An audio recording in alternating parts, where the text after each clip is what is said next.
Reading 49 from the Psychological Commentaries on the Teaching of Gurdjieff and Ouspensky by Dr. Maurice Nicoll, Volume 2. Birdlip, December 2nd, 1944. Law of Fate and Law of Accident. Introductory note on the work teaching about laws. The work teaches that the Absolute is under one law, the law of its own will.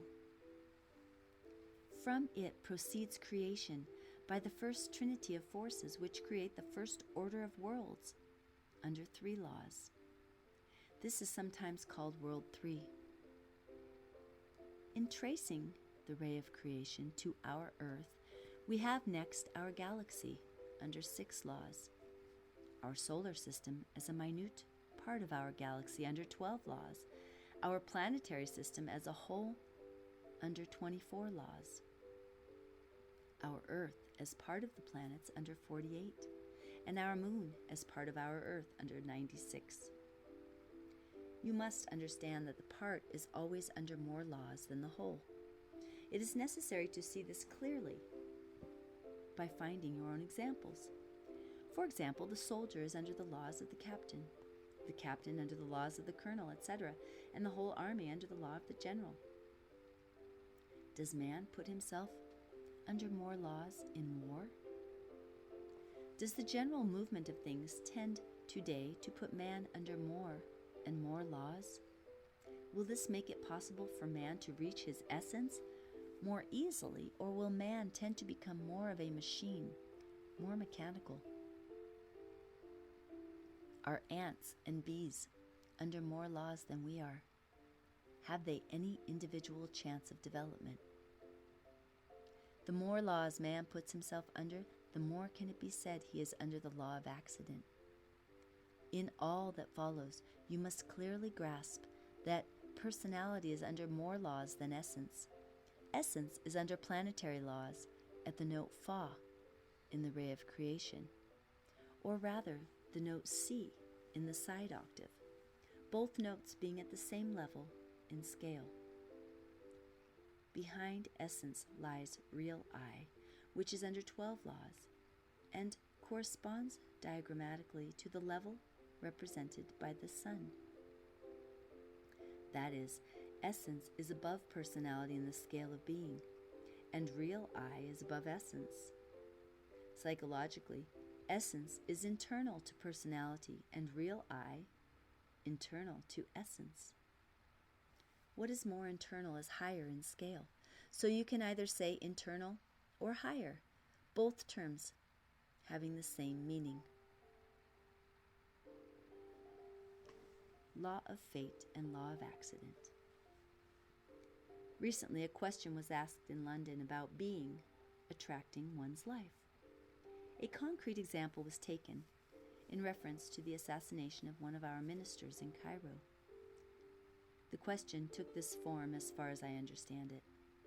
Quote, why was the chauffeur shot? Was it a result of his being?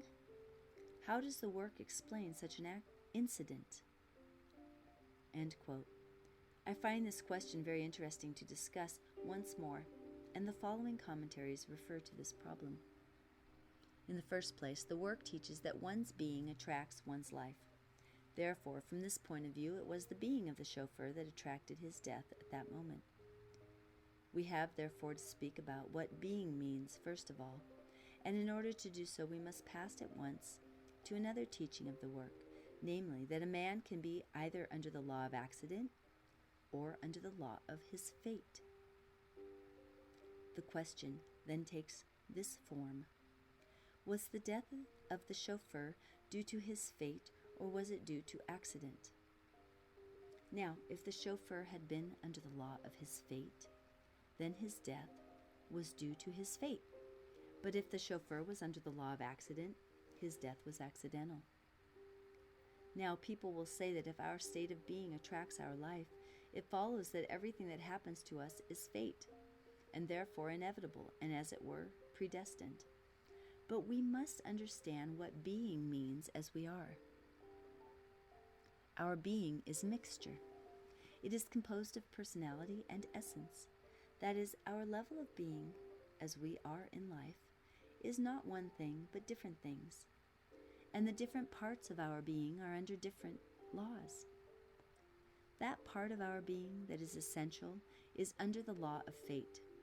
That part of our being that is personality, particularly false personality, is under the law of accident. And this mixture of essence, personality, and false personality constitutes our general level of being at the moment. False personality is under 96 orders of laws. Personality is under 48 orders of laws. Essence is under 24 orders of laws.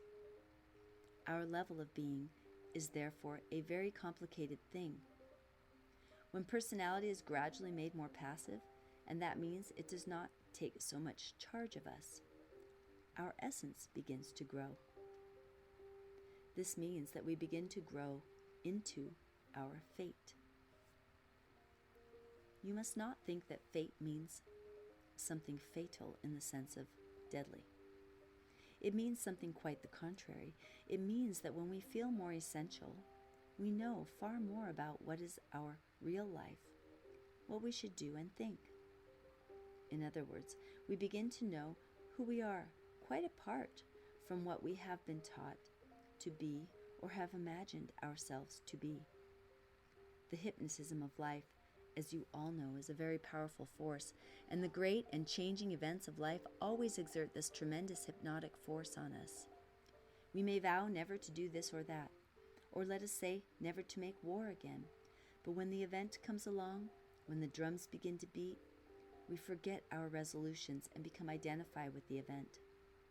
I remember on one occasion Mr. O said that hundreds of thousands of people remembering the last war are perfectly certain that they will never allow themselves to engage in another war. He said this was quite right, but that when the event of another war began to act on them, they would forget and would see everything from another point of view. Asked why this happened, he said that it was due to two things. One, that man cannot remember, and the other, that man is mechanical, a machine acted on by outer life. I remember arguing with him on one occasion and saying that so many people remember the horrors of the last war that if another war did occur, practically nobody would fight. He said very seriously, quote, "Nicoll, you don't yet understand what mechanicalness means. You do not see deeply enough what the work teaches. You think that man has real will and real memory. You are arguing from the point of view that man is already conscious. The tragedy is that man takes himself as conscious and does not see that he is mechanical." What does mechanical mean? It means that something is driven by something else. Man is driven by outer circumstances, by life. Life is like a great belt that turns the machinery of man. People never understand this. People always think they can do, and when they do something contradictory to the opinions they previously expressed, they do not see any contradiction owing to the action of buffers. Buffers are the most terrible things in us. Their action is to ease the shock of contradictions. I assure you that when the next war breaks out, everyone will forget all they thought and felt previously. End quote. I said to him, "Supposing another war does break out?" He remained silent and looked at me and then said, "What do you think?" Now, when we are under the general law of our being, we are under very mixed laws because our being is not united into unity. We have, as it were, some eyes under the influence of 96 orders of laws, those especially belonging to our purely invented side, our ridiculous pictures of ourselves, or self-worship. Then we have other eyes under 48 orders of laws, which belong to our personality. And finally, we have a few eyes very close to essence, which is under 24 orders of laws. Essence is our more real side. Behind essence lies real I, which is under 12 orders of laws, and in the cosmic scale is on the level of the sun. Let us study again the side octave from the sun that creates organic life on the earth. We are part of organic life, this big machine that is created for cosmic reasons to transmit the influences coming down from the upper part of the ray of creation so that they can pass through the narrow place called the interval between Fa and Mi, the place of missing semitone, so that they can reach the termination of our particular ray, namely our Earth and our Moon. No one can properly understand what happens on this earth and all its tragedies unless he has a clear idea that we are part of a living machinery, not constructed for purposes personally beneficial. This machine, called organic life, was created by the sun, that is, by influences that are conscious, not only to supply the missing part in the great ray, but also to make it possible for man on earth to develop upwards in the scale of being, through esoteric teaching. Man can ascend in this side octave from the sun. The divine intelligence of this level of the sun has done two things which seem, at first sight, completely contradictory. It has created organic life at the point where it had to, and at the same time it has made it possible for man, as part of organic life, to ascend in this side ladder.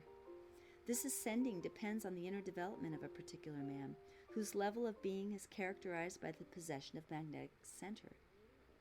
A man can therefore remain asleep in the general machinery of the ray of creation and be simply used by it, or he can begin to awaken and realize that there is another possibility that he can follow. And the more he follows this possibility, the more he will help humanity in general.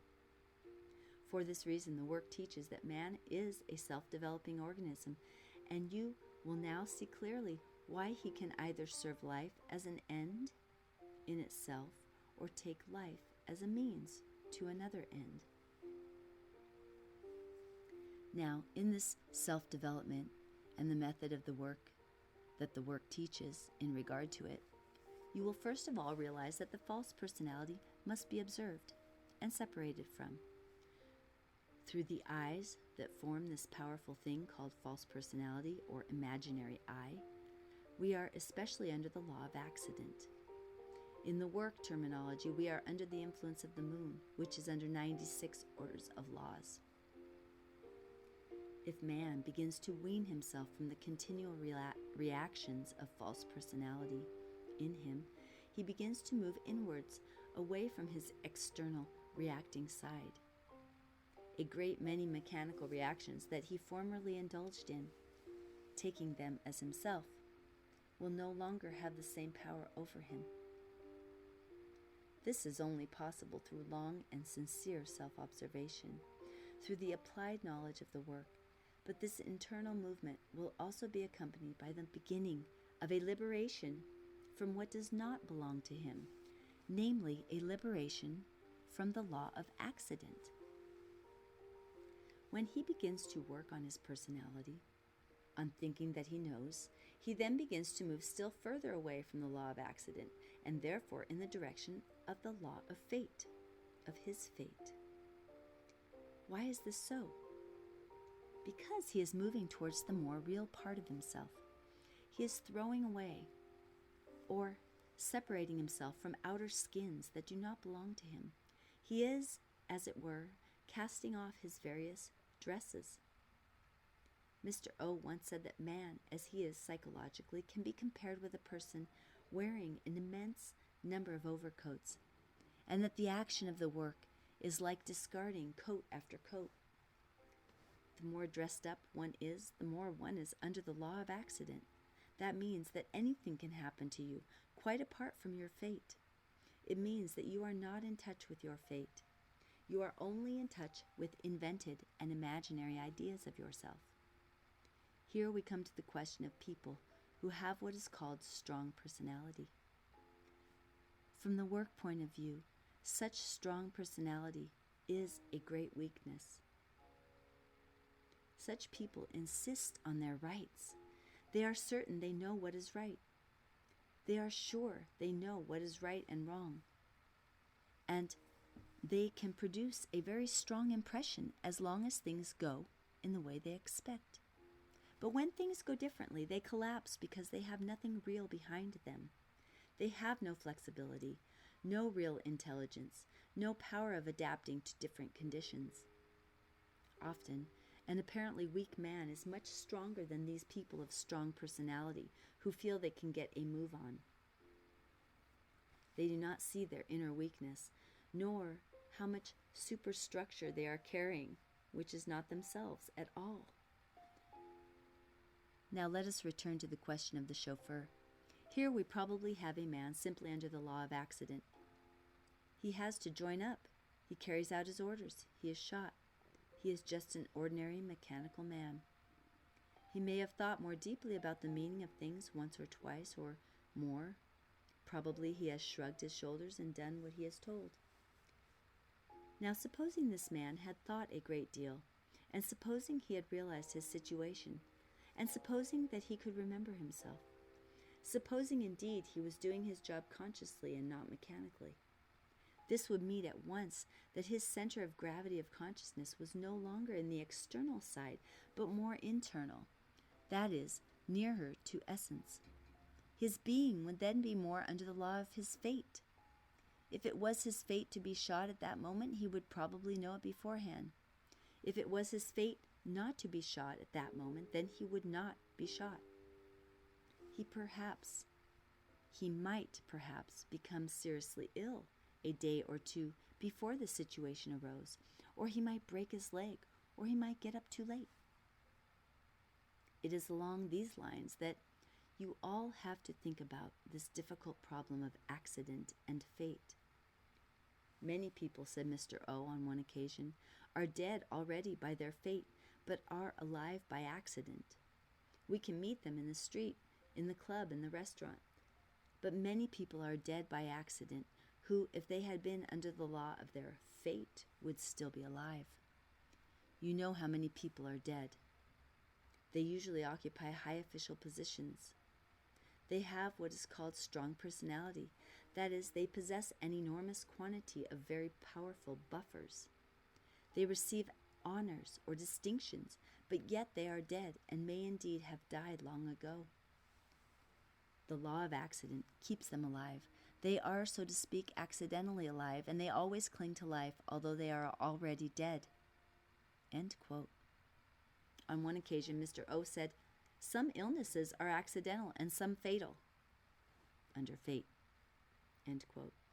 I often thought about this strange term, law of accident. I wondered how accident could be a law. How can a law be accident? I gradually realized what it meant by realizing what it might mean to be under the law of fate. I understood that when we are under the law of our fate, things go more as they should with us.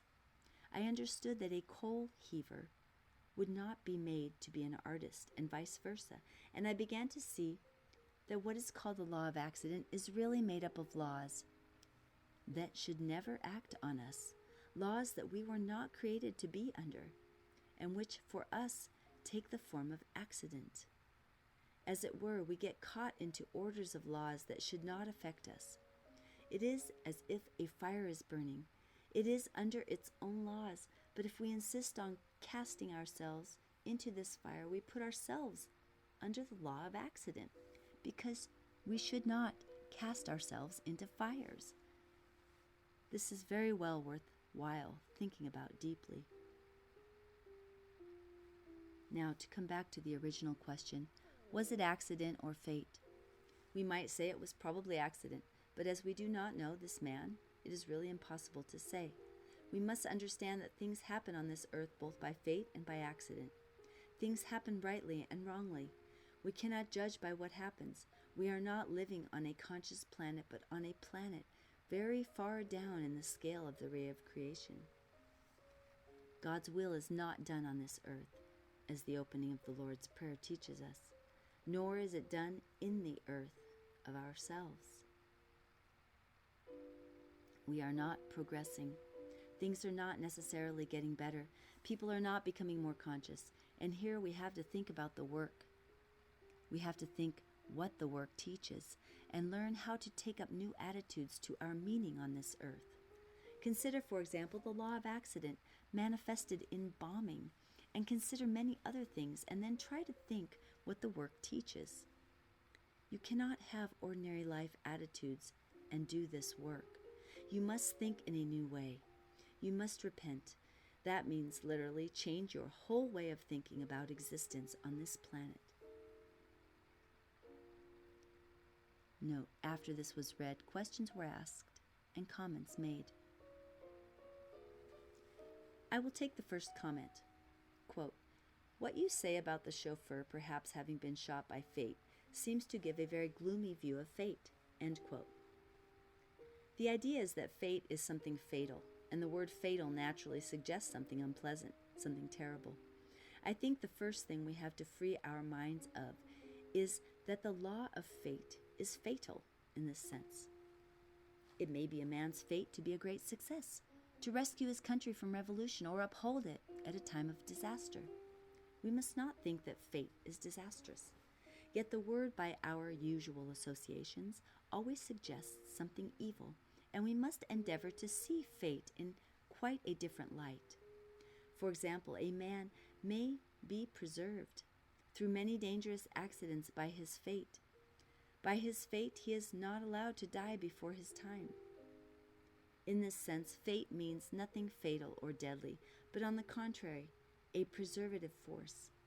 In this example of the chauffeur, when it was said he may have died by fate at that moment, you must understand that I have not the slightest idea whether this is true or not. How could one possibly know unless one had studied this man over a long period, and known all that it is possible to know about him? We know scarcely anything about one another or about ourselves, and so we cannot possibly decide as to whether fate or accident is acting on a person at a particular moment.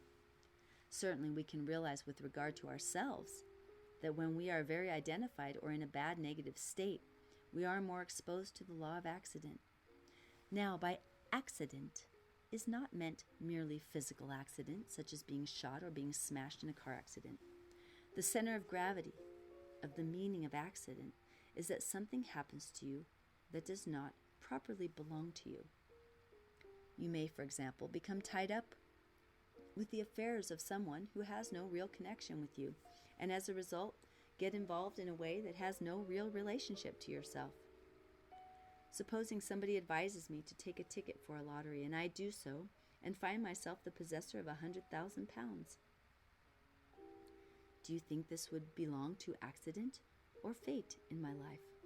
I am convinced myself that it would belong to accident, and it would do me no good and in fact interfere with my right life. In fact, accident would become fatal in the ordinary sense. On one occasion, Mr. O said, when people begin to feel this work, they begin at the same time to move in the direction of their essence, which is under the law of their right destiny, their fate. You cannot expect to win lotteries, to bet more successfully, and so on. You cannot expect to be more lucky in the ordinary sense." End quote. He was talking to someone at the time who had brought off a lucky bet and had asked whether this was due to the work. He said it was simply due to accident. He said to me afterwards in private, "You know, Nicoll, suppose you were very lucky. Do you think that this work would make you still more lucky? On the contrary, you must be prepared to find you probably lose this accidental luck." End quote. Now, the moment of birth is fatal, but the moment of death is not fatal. Essence causes our birth, and essence is under the law of fate. When we are born, we are pure essence. We have acquired no personality. It may be our fate to die early, but once personality begins to surround essence, and once false personality begins to invent oneself, we are acted on by the law of accident. We are born into a world of sleeping people, and very early we learn to fall asleep ourselves. If we could keep awake, we would remain in touch with essence, and so with our fate. Essentially, that is, by fate, a man may be an artist, a musician, and so on. If the essence has been developed in a previous recurrence, the man may feel his fate more strongly than he feels the life influences that are forming his personality. But ordinarily, we become surrounded by personality through imitation and suggestion, so that we lose touch with ourselves and so pass away from the law of our fate. Then anything can happen to us because we are then more or less under the law of accident. We begin to do and say things. We begin to imitate other people, and all this may have little or nothing to do with us and may put us in situations that do not properly belong to us. We become surrounded by an enormous number of great coats. These we have gradually to strip off. We have to learn what it means to say, I am not really like this. This is not I. This is the work of inner separation. This leads in the direction of essence, and so towards the development of our essential life, which is under the law of our fate. That is our real destiny, our real meaning, and from this, the real individuality begins to be formed. This path is only possible through self-observation and inner separation. Every one of you must have noticed that you have in you eyes that you wish to separate from, because they lead you into all sorts of accidental and indeed meaningless situations which more deeply placed eyes in you know are quite useless and which always lead you in the wrong direction. You begin to know that these eyes mislead you. When you realize this, you begin to understand what accident means, and from your growing dislike of these eyes, you know a deeper consciousness by means of which you recognize these wrong eyes, and you then prefer to remain continuously in contact with eyes belonging to the eyes that form this deeper consciousness. When you say to yourself genuinely, this I that is speaking through me at this moment is not really I, then you know you are aware of something deeper and begin to understand what the real or more essential part of you is, which belongs to your fate, to what you really are. You then begin to understand practically something about what accident and fate mean in yourself.